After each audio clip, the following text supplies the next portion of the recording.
The term political theology is barely a century old, but what it speaks of has been integral to the church since its very beginnings. The relationship between the church and the realm of the political, and the nature of theological thinking about politics, goes right back to the early church's encounter with the Roman Empire, and indeed to Jesus preaching about the kingdom of God. Throughout Christian history, the relation of the church to political authority has been contested, and that is as true now as it has ever been, in a time of racialized violence, environmental degradation, displacement of peoples, and political polarization. The need for that debate between religion, between the church, between theology and the political, the need for that to be informed is as urgent now as it has ever been.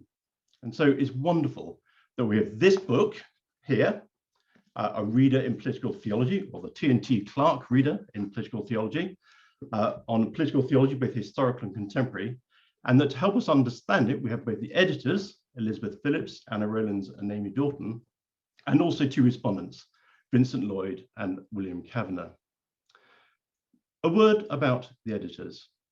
First of all, Beth Phillips is Research Fellow at the Margaret Beaufort Institute of Theology in Cambridge, and also an Honorary Fellow of the Department of Theology and Religion here in Durham. She's the author of Political Theology, a guide for the perplexed, which is related to this volume, as I'm sure she will say. Anna Rowlands is the St Hilda Associate Professor of Catholic Social Thought and Practice, again here in Durham, and she's also chair of the UK Centre for Catholic Social Thought and Practice. She's the author of Towards a Politics of Communion, Catholic Social Teaching in Dark Times, which is forthcoming. Amy Daughton is lecturer in practical theology in the School of Philosophy, Theology and Religion at the University of Birmingham, and research associate with the Margaret Beaufort Institute. She's author of With and For Others, which considers the significance of the work of Paul Ricoeur and Thomas Aquinas for intercultural hermeneutics. Before we turn to them, however, I should say this meeting is being co-hosted both by the Centre for Catholic Studies here in Durham, but also by the Margaret Beaufort Institute of Theology in Cambridge. And the Margaret Beaufort Institute's Director of Research is Ferdia Stone-Davis, and I'd like to invite her just to say about a word about the Institute and also the relation of the editors, authors to it. Ferdia. Thank you, Robert. The Margaret Beaufort Institute is the Catholic member of the Cambridge Theological Federation, an ecumenical partnership of 11 institutions. One of our central purposes is to resource women through our Catholic theology and practice courses, but we also provide theological education for women and men, both within and outside the Catholic tradition. We offer a range of undergraduate and graduate courses in conjunction with both Anglia Ruskin University and Cambridge University. We also have a vibrant research community, which includes the Religious Life Institute and the Centre for Ecclesial Ethics, as well as 6 research fellows, 15 research associates, and 2 associate members. Given our institutional size, it is somewhat unusual to have such a direct connection with the 3 editors of this book, which we're celebrating tonight. Dr. Anna Rowlands has a long connection with the Institute, participating in it from its very beginning during her time as a student at Cambridge, before later joining the staff for 2.5 years, being first Director of Pastoral Studies and then Director of Studies. It was to cover Anna's research leave that Dr. Amy Daughton joined the team in 2011, succeeding Anna in her role of Director of Studies when Anna left for King's, and adding the brief of Director of Research to her role in 2014. Amy was with us for 6 years and thankfully continues to be involved with us as a research associate. Dr. Beth Phillips' involvement in the Institute is the most recent. Beth joined the Institute as a fellow in 2019, working on a project funded by the Plato Trust, developing theological and ethical resources for pastoral work in prison. This research is now entering its final phase, and we're excited to see the final results. It is with real joy that everyone at the Margaret Beaufort Institute celebrates this wonderful achievement with you, Anna, Amy, and Beth. Congratulations. Dear, thank you very much.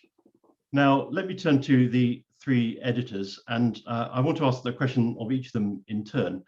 First of all, Beth Phillips, why did you decide to do the book?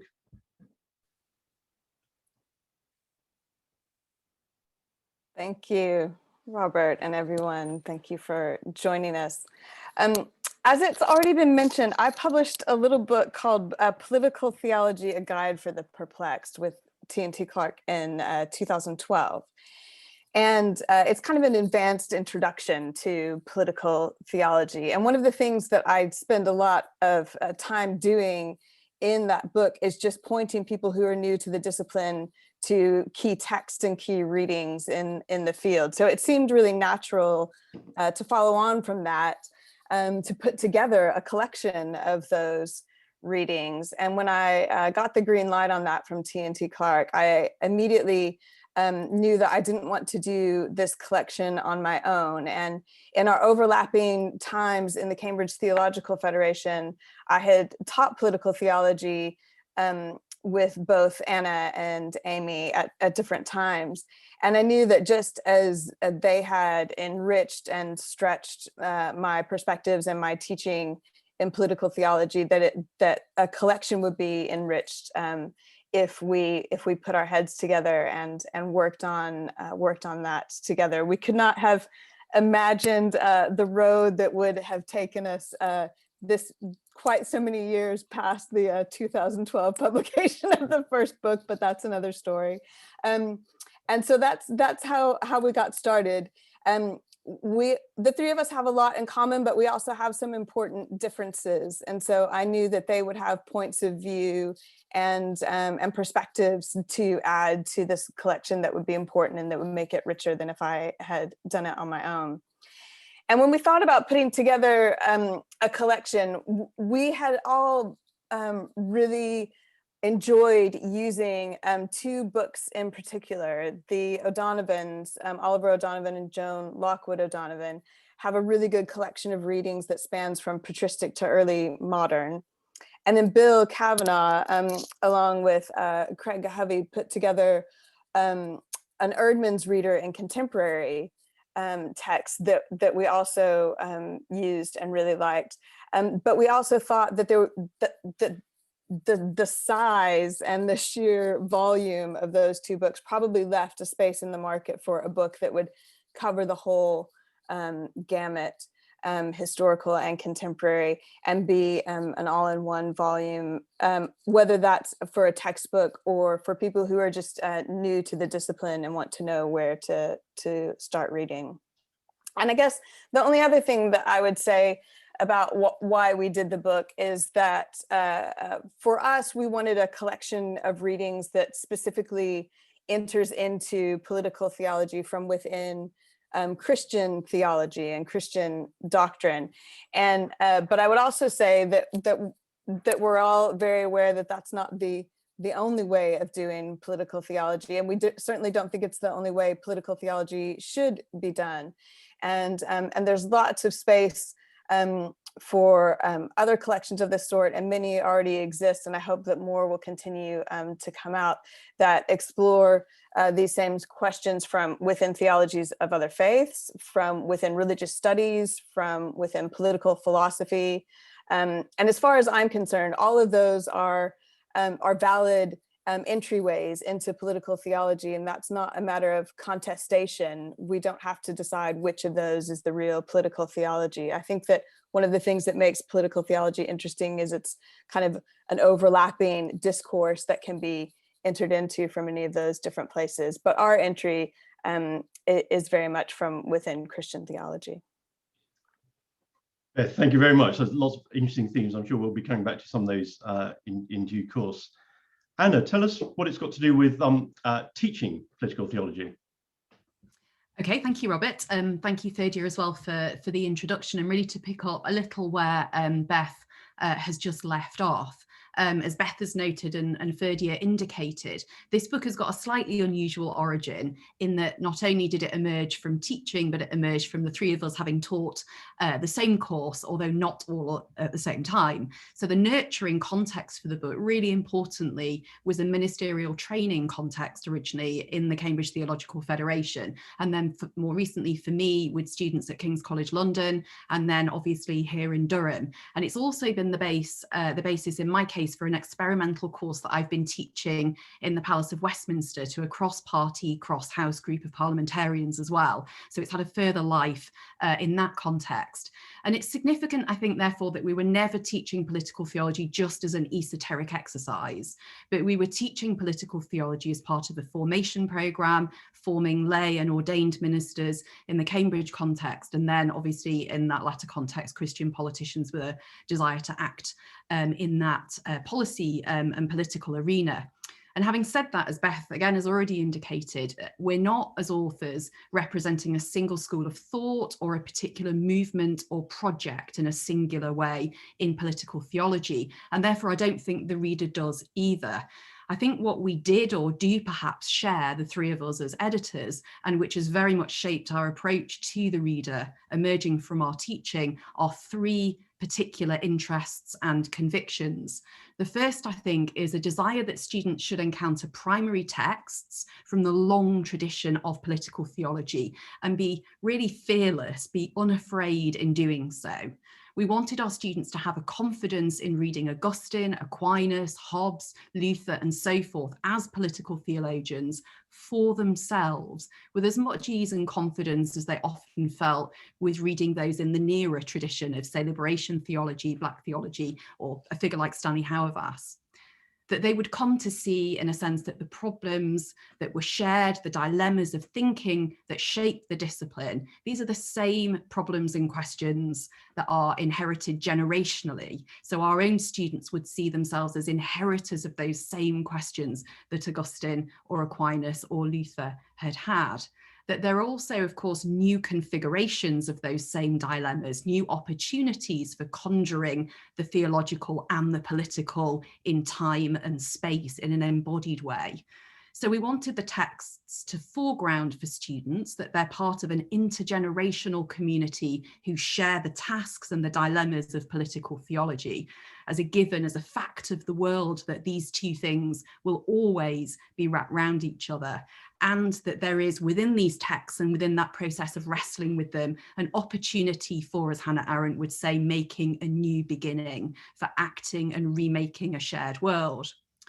Secondly, I think all three of us thought, and still think, I think, that a course in political theology that's able to explore the ways in which the political is always in some meaningful way theological, and that the theological is always also political, is a genuinely demanding one. I remember at one point in Durham a couple of years ago, Robert, one of our students claiming that my course in political theology and one taught by our current head of department should be seen as an option in extreme theology, like a sort of version of extreme sport, because they thought it was just particularly demanding. I don't think that's because we make it hard, but I think student evaluations from across the institutions do make it clear that political theology is not for the faint-hearted. It is a genuinely tough ask, an enjoyable one, a stretching one, but difficult. Now, we couldn't make this easier, but I think that we felt that exposure to the breadth of texts that are in this reader, located in one place in an easy reference volume, as Beth was saying, enables students to develop in that habit of simply spotting the multiple connections and co-belongings of religion and the political stretched over time. So this reader was really the collection of texts that we wanted our students to have easy access to and develop this familiarity with. And then finally, I know that Amy will speak about this perhaps more in a moment, but I think that all three of us have been deeply conscious of being women in one of the last bastions of male dominance in theological studies. Despite the grassroots movements that have laboured at the coalface of faith and politics, so often in practice being led by women, shaped by Black leaders and activists, just for starters, the academic discipline has not represented this reality. There's been a significant gap between those who have lived political theology as a way of life and those who have written about it. And unsurprisingly, I think, therefore, for all three of us, there remains an issue about who has therefore been written into it and who has been written out of it. There's doubtless a companion volume to be produced that gives access to that other history. We've tried where we could to broaden what we included as canon, but we make no pretense that this is other than the smallest of starts on that score. So these are not the only things that we might share together, the three of us, but I think they're things that motivated that collaboration, gave birth to this reader, and it's how we'll be putting that reader to work in our teaching now. And thank you very much. And that leads straight into the question which I was going to put to Amy, which is obviously when you've got such a mass of text from history and now that one can choose from, how do you make the principles selection? How do you choose what to include and what to exclude? Oh, with great difficulty, Robert, is the short answer. This is one of the places where the multiplicity of perspective was so crucial, because our process of selection was collaborative from start to finish. We had any number of quite early meetings. Even deciding to map the sections was kind of a challenge. And then to begin to come up with tasks for us to research and retrieve and start making selections and choices. So quite often one of us would come with a particular recommendation, but we'd always be testing it out. I think part of the process of that testing was where it was so fruitful, was also doing that in quite an experimental way. So not only looking for, okay, we know Augustine needs to be included. We know it's going to be City of God. Which bit of City of God? That's a tough conversation, but it's fairly straightforward because you kind of know what you want to do with Augustine. But what we were trying to do in other places was introduce texts that could be treated from slightly different pedagogical angles. So, for example, we've put a text on human rights into a section thematically to do with violence and peace. It could just as easily live in a section on liberalism and democracy and might in another collection naturally do so. But what we were trying to do was begin to, as Anna was really bringing out there, look at the intersections and look at the co-belongings of these kinds of questions and the way in which the themes are treating each other. So in that sense, we sort of made it even more complicated for ourselves by doing that. And it's why the group conversation being a feature of how we went about this all the way through was so crucial. And it has meant that for reasons of space, we've done some pretty ruthless cutting, even within texts. So you'll see that in the contents pages, there are some that are marked as extracts from. And we've either had to ruthlessly go in and remove something that was actually really exciting that we just could not put into the covers of a book this size, or it was some interesting but perhaps irrelevant digression. And I will let the readers of the book decide which of those was perhaps the case in any one example. So that's a good goad for you to keep reading beyond the bounds of this reader. But I think one of the places where the selection and experimentation was important is to do with the length of time in which we spent on this.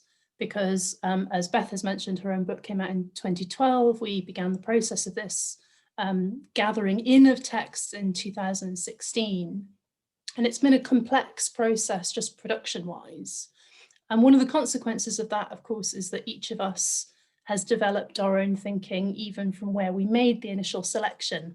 And that feels like an ongoing tension in a way in terms of how we relate to the text, to the collection, to the book. And one of the places in which we tried to keep thinking creatively as we went through that process, once we were past that point of no return with selection choice, is to do with further reading and the kinds of pedagogical tools we were including as well. So places where we could point onwards to newer names that were emerging, that were beginning to push the discipline onwards, we thought were particularly important. So I think that's worth noting, I think, as part of our process, that, if we did it again, I think it would look different again, but that was one of the places in which we were able to kind of keep pushing and keep discussing and keep challenging each other as we went through that process. So yeah, that's how you do a book like this. You do it through a lot of collaboration and a lot of listening to each other as you make those selections. Yeah, brilliant. We're now going to turn to our two respondents, and I'll just say a little word about each of them. And we're really grateful for both Vincent and Bill for joining us. Vincent Llloyd is Associate Professor of Theology and Religious Studies and Director of the Africana Studies Program at Villanova University. He researches and teaches about the philosophy of religion, politics, and race. He's the author of many books, including in 2019, Break Every Yoke, Religion, Justice, and the Abolition of Prisons, with Joshua Doubler. Bill Cavanaugh is Professor of Catholic Studies and Director of the Centre for World Catholicism and Intercultural Theology, a research centre housed in the Department of Catholic Studies and focusing on the Catholic Church in the Global South, Africa, Asia, and Latin America. He's also the author of many books. His major areas of research have to do with the Church's engagement with society, politics, and economics. So thank you very much indeed to you both, and we're delighted you can join us. First, Vincent. Wonderful. Thank you so much for having me here. It's always a delight to be in conversation with the theology community at Durham, where I spent a delightful couple of months in 2019, and to see colleagues again, both from Durham and from beyond in the Zoom room. And it's a particularly wonderful occasion to be celebrating this collection, a much needed collection of essays in political theology, which is not only an occasion for celebration, but also an occasion for reflection on the state of the field of political theology, and to question where the field is, where it could be going, and what its contours look like today. And I particularly appreciated Anna's opening reflection on the significance of three women editing this collection. One of the things that, wearing my editorial hat as one of the editors of the journal Political Theology, we struggle with is the gender of our contributors. When we have solicited special issues and articles, we can be quite careful about maintaining a gender balance, but the unsolicited content that comes in is vastly skewed in one direction there. And we as a journal have been trying to imagine what we can do to shift that. I know a collection like this, where the three editors are modeling sort of excellence, will help to do that. One of the things we're trying to do is have a special issue where with two female guest editors, all female contributors, all female referees, all female book review editors, and all female authors of books reviewed coming up in 2023. But I'm looking forward to thinking together with everyone here as well about other ways that we as a field can address this gender disparity, which is an intellectual problem as well as a problem of diversity.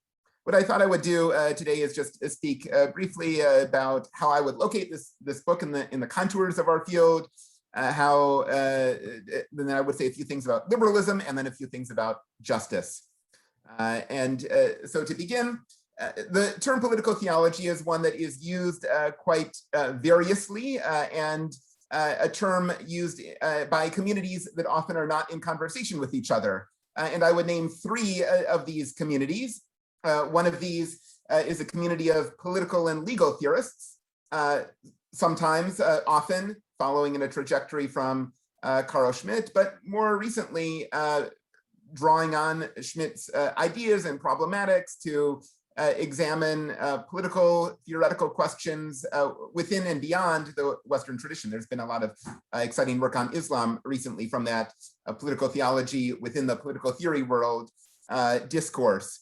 That world often finds itself almost unaware of the conversation happening within Christian theology, where political theology is seen as a subfield within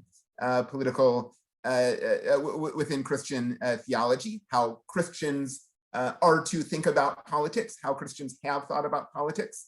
And of course, this is a very vibrant field that has a long history that was revitalized in the second half of the 20th century, but that traces its roots, as this book wonderfully shows, for a couple of millennia of Christian reflection on politics.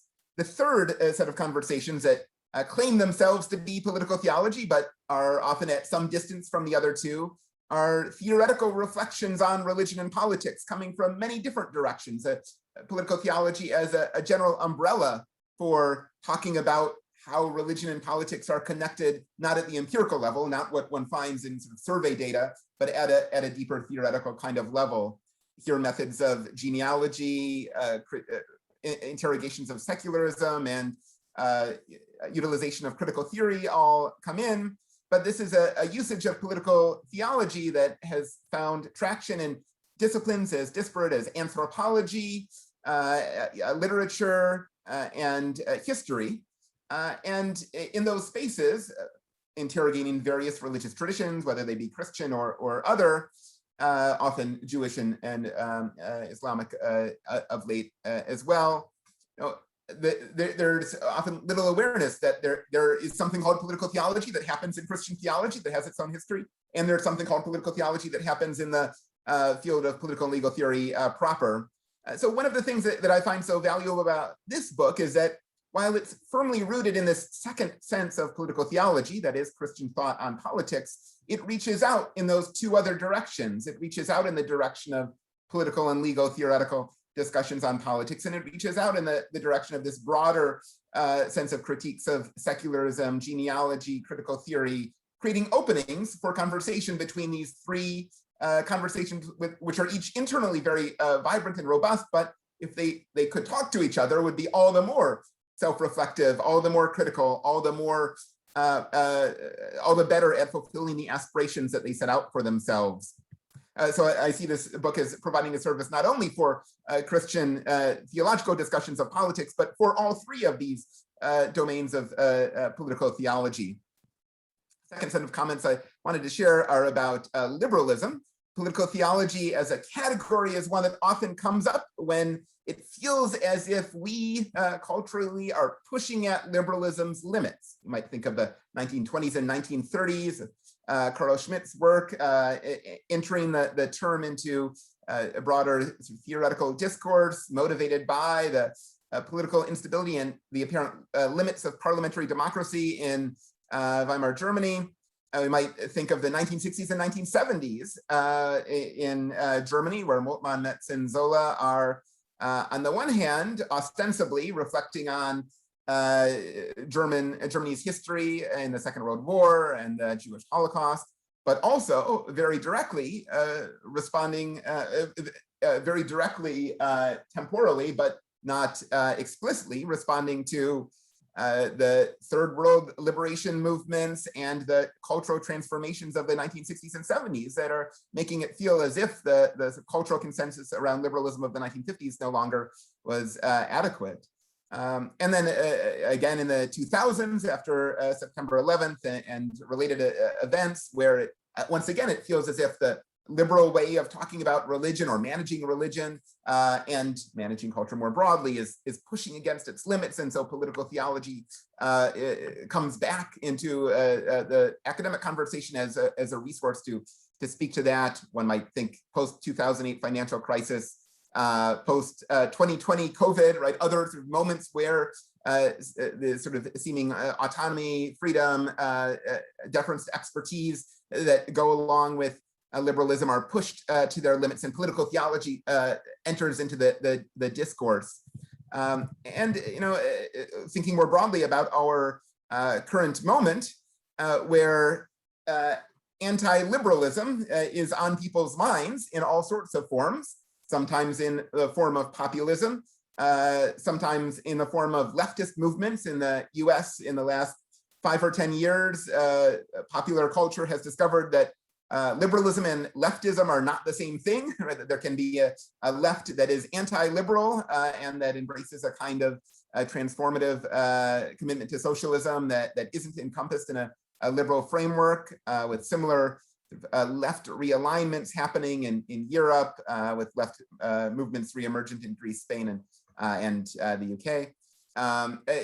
We're at a moment where there's a sort of a grappling again with the limits of liberalism, which, you know, make a volume like this all the more important to offer examples of what that could look like when we're pushing against the limits of liberalism, especially because that emerging left not liberalism remains inchoate, or remains amorphous, is working between tensions of reform and abolition, statism and anti-statism, social movements and electoral politics, what this anti-liberal left might look like, and whether it might be dangerous or not is still very open. And so having resources from political theology to be part of that conversation seems all the more important, but also raises tensions. And I'll just name two of those. One of these is a tension between thinking about political theology as a tradition of Christian thought on politics and as a tradition of thinking crisis, right?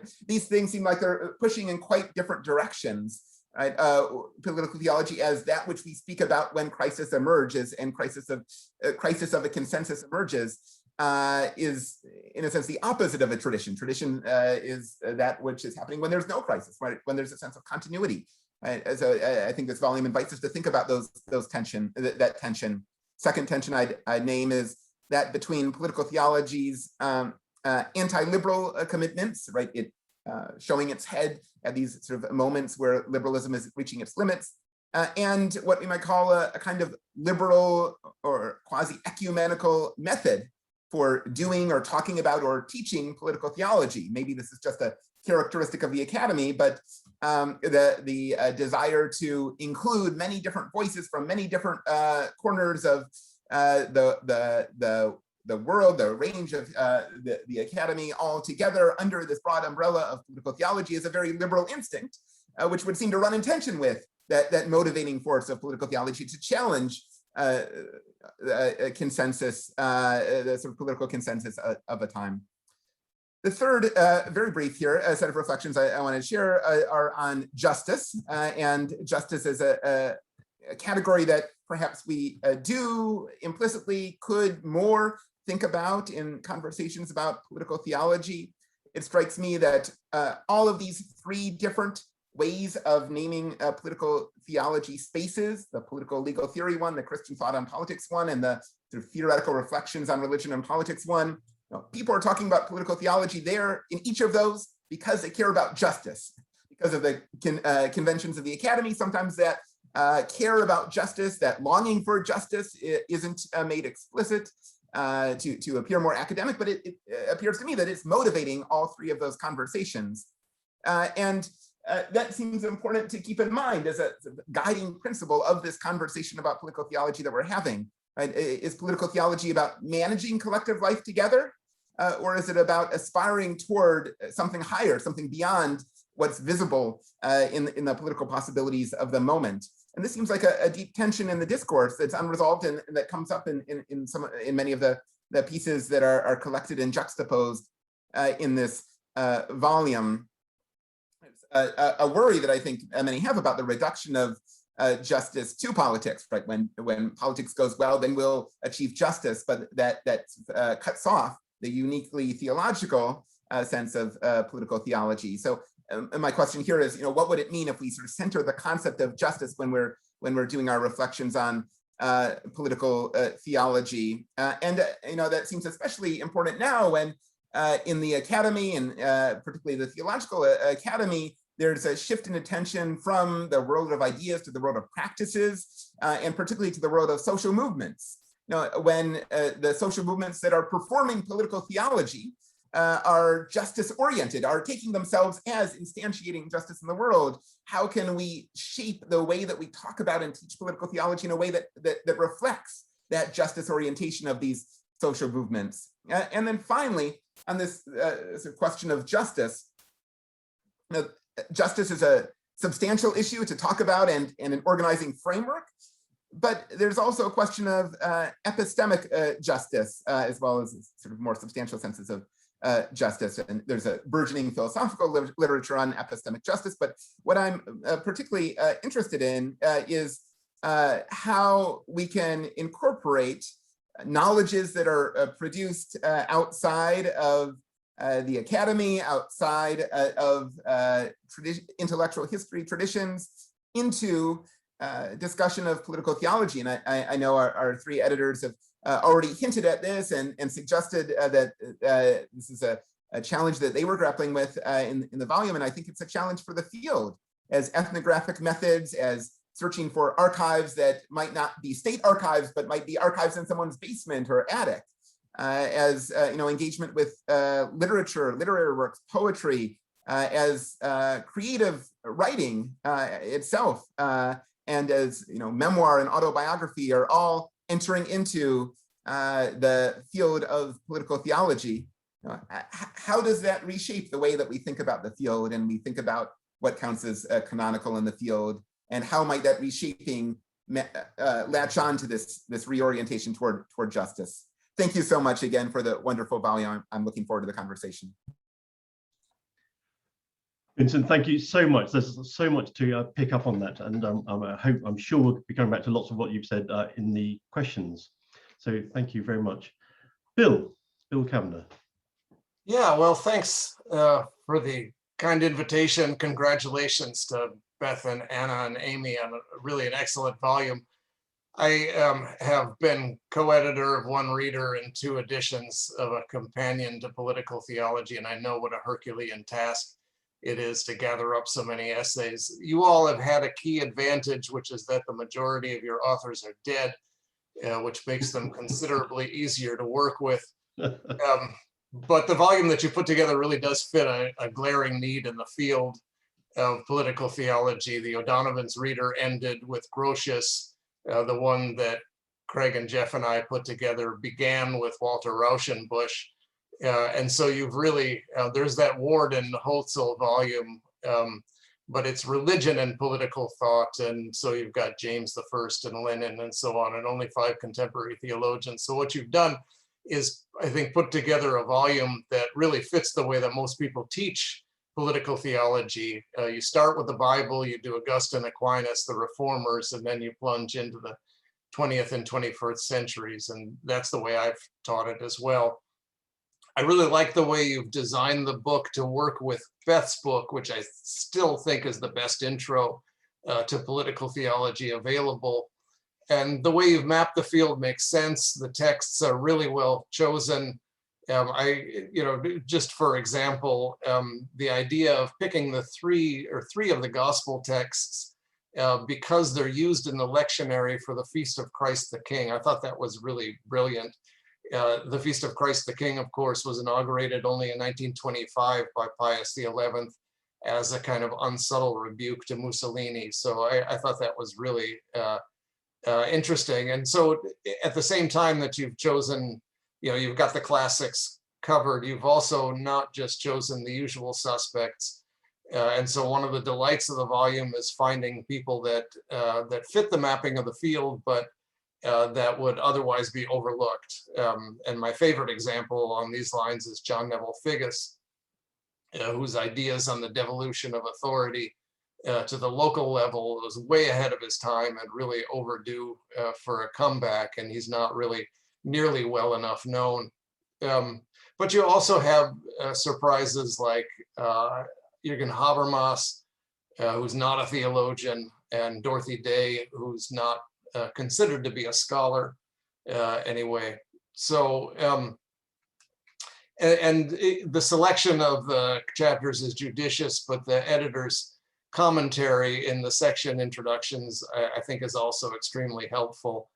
I think, for example, of Amy's warning about anachronism in dealing with ancient or medieval ideas of politics, which I think is essential and salutary. So I appreciate too that you haven't tried to present the volume as a history of ideas in political theology, which would be an unwieldy project. But you framed it as not as a kind of comprehensive history of ideas, but field notes, which I thought was really a nice way of doing it. One of the advantages of framing it that way is that it buys you some cover from the usual critiques about what's missing from the volume, right? As the co-editor of the aforementioned volumes on political theology, I've faced my share of reviews and incredulous emails from colleagues saying, why wasn't X included, and so on. Which doesn't prevent me, of course, from having my own list of things that I can't believe were not included, and so on. The Global South is represented by only 3 entries. There's no entry on ecology or nationalism or populism. In a volume edited by 3 women, there are only 5 women authors among 41 men. And other ways of thinking about it. I just actually kind of piggybacking on something that Vincent said as well. I just supervised a D-Min dissertation that was an ethnographic study of the way gender and power intersect in a parish. And it was framed as a political theology of the church. And it seems like there's more room in the field, both for ethnography and for theological critiques of intra-church politics. So anyway, although it's I think a worthwhile exercise to think of alternative ways the volume could have been configured, that's not really a critique of the wonderful work that you all have done. You set out to provide a source book for courses on political theology, and you provided a brilliant sampling of a long and varied tradition. So I just want to make a couple of comments about what the volume says about the field. And specifically, I'm interested, first of all, in the 2 largest temporal gaps in the volume. The first between Augustine and Aquinas, which is 800 years, and the second between Hobbes and Leo XIII, which is another 200 and some years.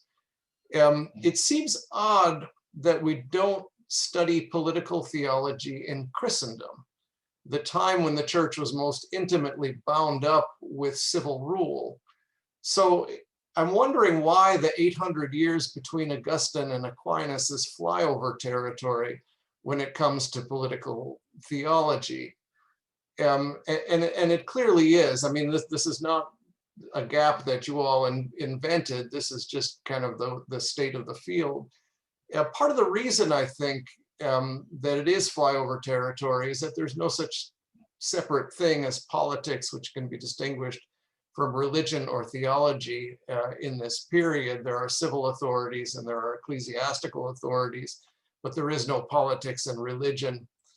What we might call political theology is a branch of moral theology. And it's really only with the recovery of Aristotle's Politics in the 12th century that the modern idea of politics begins to take shape, but it's really only with the rise of the modern state that politics, as we think of it, comes into being. Timothy Fitzgerald traces the religion-politics distinction only as far back as Locke. And that's, I think, in some ways, Fitzgerald is who I think of when I think of Vincent's third type of political theology, although he would never call it that. But these kind of genealogical explorations into this religion-politics distinction, which I think is really vital to what we're doing in Christian theology. So in the volume, you get Luther, Calvin, and Hobbes wrestling with the rise of the modern state, which is still a confessional state. So you get the kind of rise of the beginnings of this distinction. But it's still a confessional state, though now the civil authorities have the upper hand over the church. From Hobbes, then, we get this leap forward another 200 years in the volume to Leo XIII. And at this point, the church, at least in many Catholic countries, is being stripped of its authority over marriage, education, public morality, the press, access to tax revenues, and so on. So the separation of church and state is spreading like wildfire across the Catholic world in Europe and Latin America in the decades following Leo XIII. And it's precisely at this point that political theology begins to emerge as a discipline, although it'll only really be recognized as such much later, by volumes such as this one. So my hunch is this, that the rise of political theology as a separate discipline only becomes possible and necessary once the church loses political power. And so the rise of political theology in the 20th century accompanies the fall of Christendom. And it's only when the church is losing political power that the church needs to do serious reflection on political theology. So in some ways, this is a supplement to what Vincent was talking about with the crises in liberalism. In some senses, it's kind of crises, a crisis in the church and its relationship to Christendom that creates the field of political theology. And at the same time, this loss of political power is also the migration of the sacred from the church to the state. And so you get the need for not just Christian theological reflection, but also some of these other kind of reflections in the first and the third types that Vincent was talking about. Political theology becomes necessary with the migration of the holy from the church to the state and the market. And I think it's not a coincidence that Schmitt's Political Theology was published in the same year that the last Habsburg emperor died, which is 1922. So the penultimate section of the volume is on oppression, marginalization, and liberation. And it is the case, I think, that these types of political theologies rise in the context of larger social movements, such as the end of colonialism in Africa, the Cuban Revolution in Latin America, and the civil rights movement in the United States. But it seems to me that these types of liberation theologies would not have been able to develop without the death of Christendom. So it's only with the loss of social and political power that the church could begin to see politics from the point of view of the oppressed and from the point of view of the margins. So what political theology has become then, as reflected in this volume, is a discourse of scrutinizing power by those who don't have it. And this is perhaps why there was no political theology as identifiable as a discipline until the 20th century and the death of Christendom. And finally, then, I just want to offer a few reflections on the way the volume ends. One of the interesting questions in putting together a volume like this, it seems to me, is what is the relationship between secular political theology and theological political theology, that is, political theology done by theologians. So the relationship between the first and the second kinds in Vincent's typology. The final chapter of the volume is an essay by Slavoj Žižek, who represents a type of political theology performed by non-believers. That's what I've called secular political theology, or you could label this whole school kind of left. There's a whole school of kind of left Schmittians who see political theology as a way of unmasking the theological pretensions of the state and other political formations. So I'm thinking Giorgio Agamben, Paul Kahn, Robert Llloyd, and so on. So rather than obey the religion-politics dichotomy, secular political theology follows Schmitt's view that all significant concepts of the modern theory of the state are secularized theological concepts. What seems to unite what Beth calls the second generation of political theology since the 1990s is precisely questioning these binaries like religion, politics, religious, secular, public, private, white, black, male, female, and so on. And so secular political theology as an oxymoron kind of participates in this breakdown of dichotomies, and so should be a friend of theological political theology. But I think there's an asymmetry here, and Vincent sort of alluded to this as well. Theological political theologians read secular political theology, but as far as I can tell, the secular political theologians don't read theology, Christian theology. So Christian theologians read Agamben and Paul Kahn and so on, but as far as I can tell, they don't return the favor. Theology as discourse about God remains out of bounds in that type of political theology. So the dichotomy, then there's one dichotomy that remains, and that's between transcendence and immanence. Paul Kahn rules out theology as discourse about God is no longer possible. Llloyd empties theology into politics without remainder, such that God's sovereignty is nothing but a projection of human political sovereignty, as in Feuerbach. So this type of secular political theology, in other words, is still a hermeneutics of suspicion. Theology is really politics in disguise, rather than seeing politics as theology in disguise, which is where and I think many other Christian theologians end up. And I think there's a lot of that in this volume as well.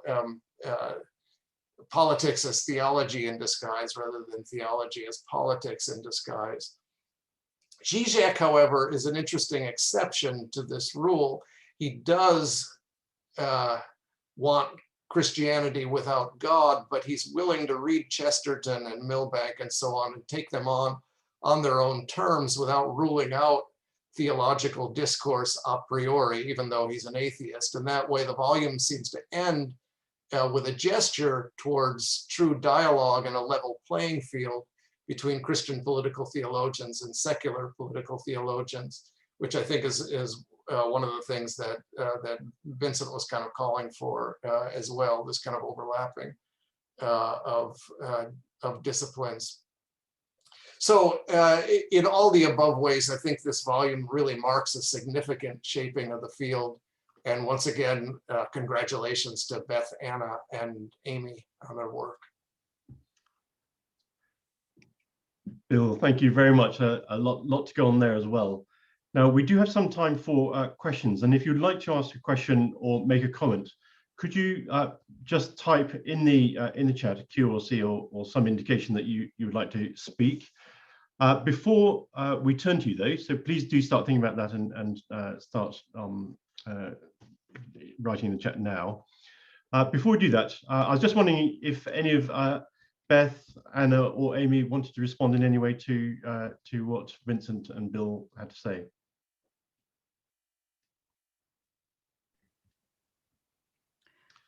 Anyone? There's something I would like Anna, to say, but I don't want to leap in ahead. No, Anna, go. Okay, so I suppose one of the things that have been going through my head in a slightly incoherent way, but has become sharper in focus listening to both Vincent and Bill, and thank you so much for those really stimulating sets of questions, is really what does a vital, healthy, thriving field of political theology look like? And that isn't just a question of a kind of inclusive, dealing with a kind of superficial set of diversity issues. It's really a question about knowledge. It genuinely is a question about epistemology in a very deeply embodied way, but it's also about dealing with the history of the discipline itself. So I think what's helpful in particularly, where for me Bill's comments tie to Vincent's comments, is really thinking about the relationship between crisis and the production of political theology. And interestingly, I'm just this week finishing a book on Catholic social teaching, in which I've argued that precisely the development of the papal tradition of Catholic social teaching is absolutely tied to the loss of the church's temporal power. And without that, CST doesn't exist. And unless you can configure the very discipline itself as a production of the politics of its context, then actually you're failing in a really important task.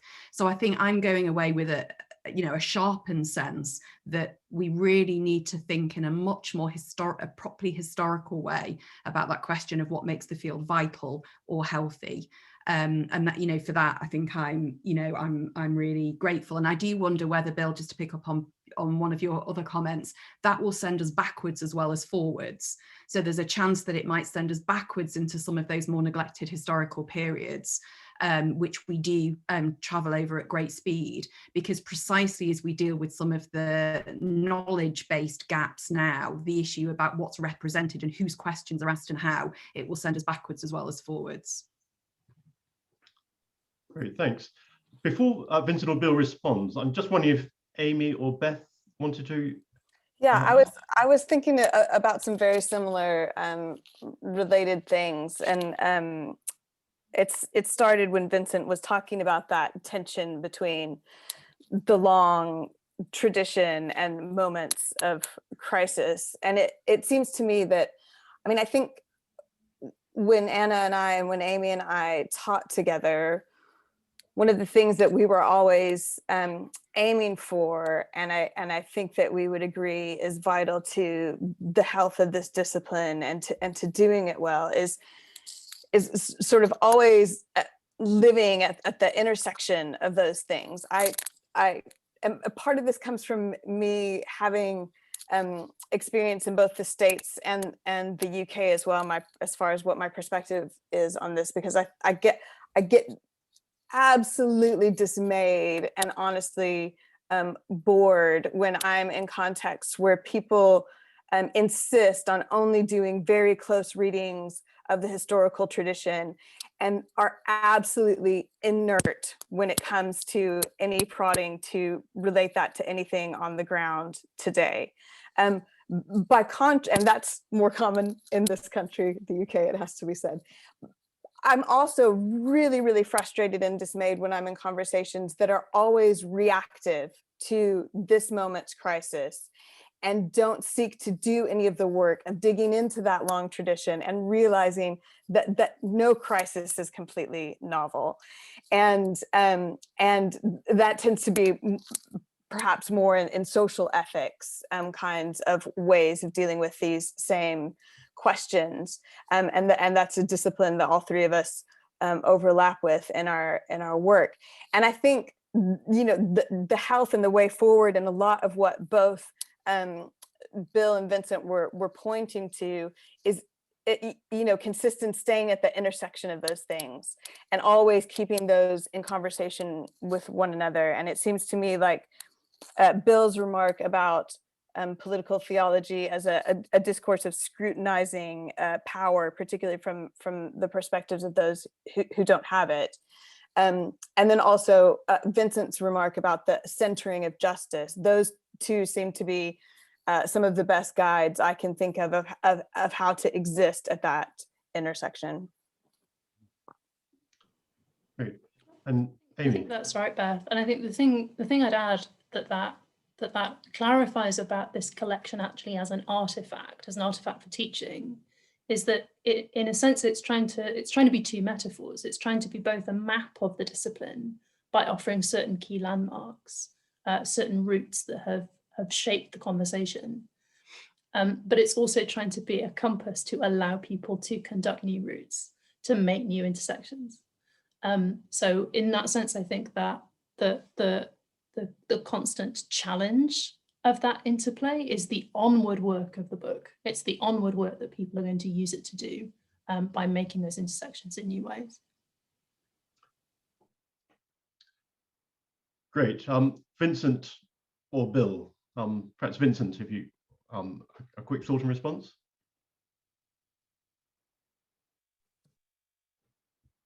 Yeah, I don't have anything substantial to say. I appreciate the three comments and particularly the reflections on using a commitment to justice as a way of discerning that or working that tension between crisis and tradition. That it seems like a really rich line, sort of vein to tap.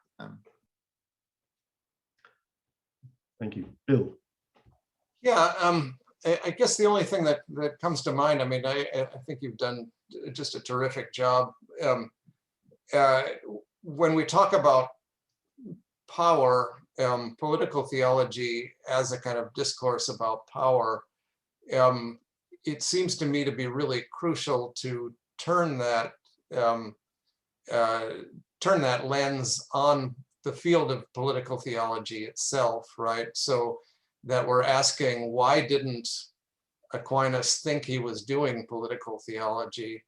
Why do we only think that, you know, why is it only retrospectively that we think he's doing political theology? And so part of that work that that Anna was talking about, I think is really important. And it comes with the kind of genealogical work too, that we have to be really conscious of what we mean by politics, what we mean by theology, what we mean by religion, and those sorts of things. And that's precisely when